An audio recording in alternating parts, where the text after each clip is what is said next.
आज हम बताएंगे कि आपके पास कोई एक रिंग है और उस पर क्यों चार्ज डिस्ट्रीब्यूटेड है। इस तरीके से वो डिस्ट्रीब्यूट है कि हर एक पॉइंट पर जो चार्ज आ रहा है वो इक्वली डिस्ट्रीब्यूट है, मतलब यूनिफॉर्मली चार्ज रिंग है। अब तुमसे पूछ रहा है कि उसके सेंटर से x डिस्टेंस पॉइंट P पर उस रिंग द्वारा इलेक्ट्रिक फील्ड कितनी होगी।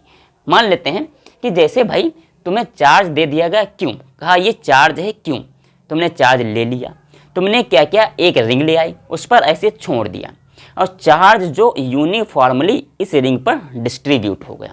अब तुमसे पूछ रहा है कि भाई इसकी रेडियस जो है वो r है, इसके सेंटर से पॉइंट P पर कितनी इलेक्ट्रिक फील्ड बनेगी in the direction of x axis.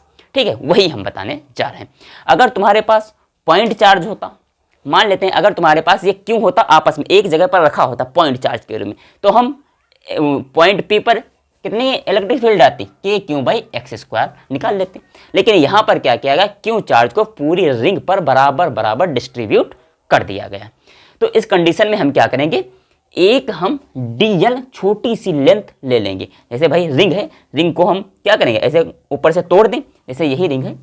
अब क्या करें, इसको हम तोड़ दें, इसको ऐसे यहाँ तक ओपन कर देंगे तो क्या होगा, ये लेंथ होती है ना, ये लेंथ हो, और इसमें से हमने बहुत छोटी सी हल्की सी लेंथ ले ली। अब जब बहुत छोटी सी लेंथ ले ली तो उस पर कितना चार्ज होगा, बहुत छोटा सा, वो चार्ज होगा dq। अब dq के द्वारा, dq चार्ज के द्वारा पॉइंट P पर कितना इलेक्ट्रिक फील्ड बनेगा, वो बनेगा dE, मतलब इस डायरेक्शन में बनेगा dE। बट इसके हम कंपोनेंट करेंगे, एक in the negative y direction और एक पॉजिटिव x डायरेक्शन। तो पॉजिटिव x डायरेक्शन में तुम्हारा बन जाएगा कंपोनेंट dE cos थीटा, क्योंकि ये क्या है थीटा, तो ये वर्टिकली अपोजिट एंगल थीटा ये भी होगा, तो ये dE sin थीटा होगा और x डायरेक्शन में होगा dE cos थीटा। ठीक भाई, हमने क्या किया, एक दूसरा एलिमेंट ले लिया dl, उसी के जस्ट अपोजिट dl ले लिया, वहां पर भी चार्ज कितना है dq, उसके द्वारा जो इस डायरेक्शन में इलेक्ट्रिक फील्ड बनेगी वो बनेगी dE। अब थीटा ये है तो थीटा ये भी होगा, कैसे अभी बता रहे हैं।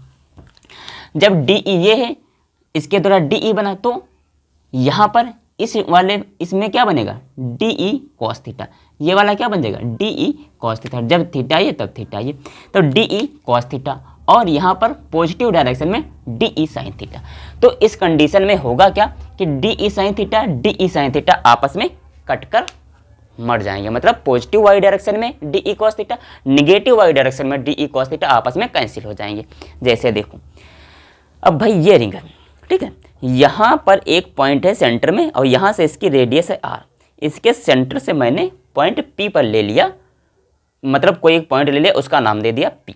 अब यहाँ से उसकी डिस्टेंस है x, अब यहाँ से इस वाले पॉइंट की डिस्टेंस भी हमें निकालनी है, जितनी ये डिस्टेंस मान लेते हैं, इसकी डिस्टेंस a लिखी हुई है, तो यहाँ से इस वाले पॉइंट की भी डिस्टेंस है, यहाँ से निकालेंगे इस पॉइंट पर, मतलब इसके बीच में है, बीच में यहाँ पर मान लेते, यहाँ पर ऐसे मान लो, तो ये वाली ये वाली ये वाली ये वाली सभी क्या है, ये डिस्टेंस इक्वल लेंथ की है, a है, मतलब बराबर लेंथ होगी, मतलब बराबर डिस्टेंस होगी। अब ये एक्सिस है, ये वाली लाइन, ये देखो ध्यान से देखो, इसके यहाँ से और यहाँ से जो बीच में ये एंगल बन रहा है वो थीटा बन रहा है। अब वही इतना है, जैसे सपोज दैट ये वाला है, ये ऐसे बना हुआ, तो ये ऐसे रोटेट करते चले जाएंगे, ऐसे ऐसे ऐसे ऐसे रोटेट करते हुए चले जाएंगे, तो इसके बीच में जो एंगल बन रहा है वो क्या बन रहा है, वो एंगल हर जगह पर सेम बन रहा है, तो इसलिए एंगल भी नहीं चेंज होगा, ये वाली चीज़ भी नहीं चेंज होगी, r है वो भी चीज़ नहीं चेंज होगी, x है वो भी फिक्स रहेगी, तो चेंज का होगा। देखो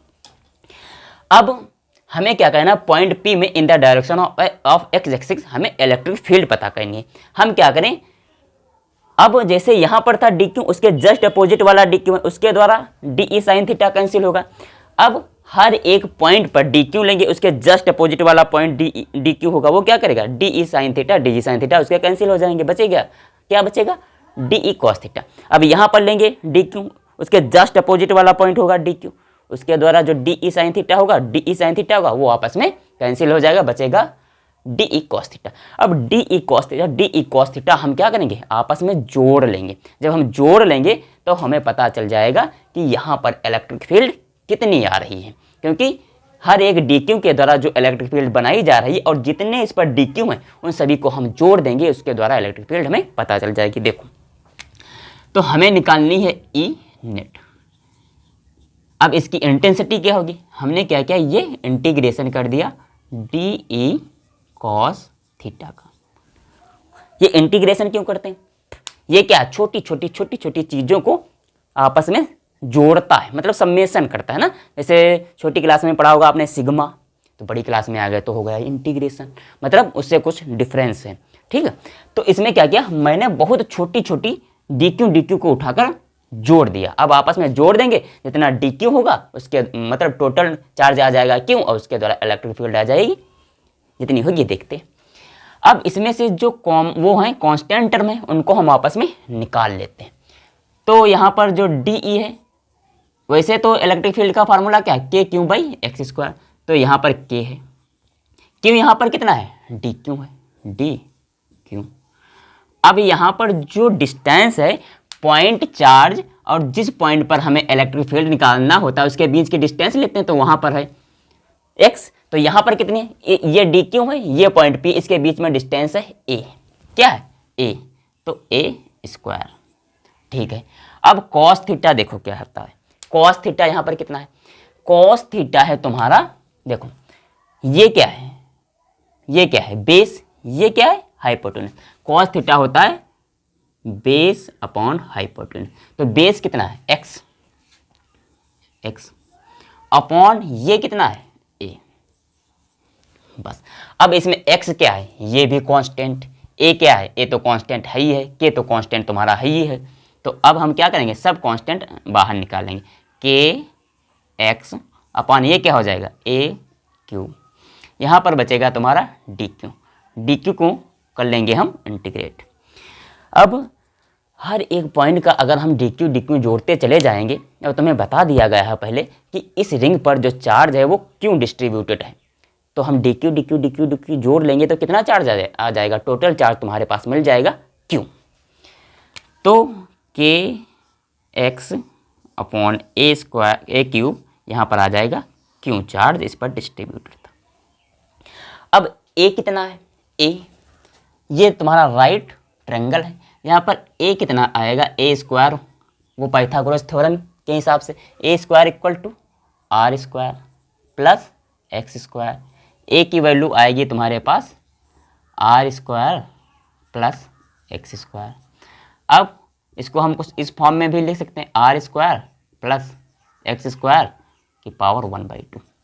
अब ए की प्लेस पर यदि हम ये वाली चीज़ रखते हैं तो क्या हो जाएगी, इसकी पावर है 3, तो ये बन जाएगा 3/2। देखो के एक्स क्यू, ए की प्लेस पर रखा मैंने R square plus X square, इसकी पावर है 1/2, अब इसकी पावर कितनी है 3, तो ये क्या हो जाएगा 3/2, यहाँ पर क्या बन जाएगा 3/2।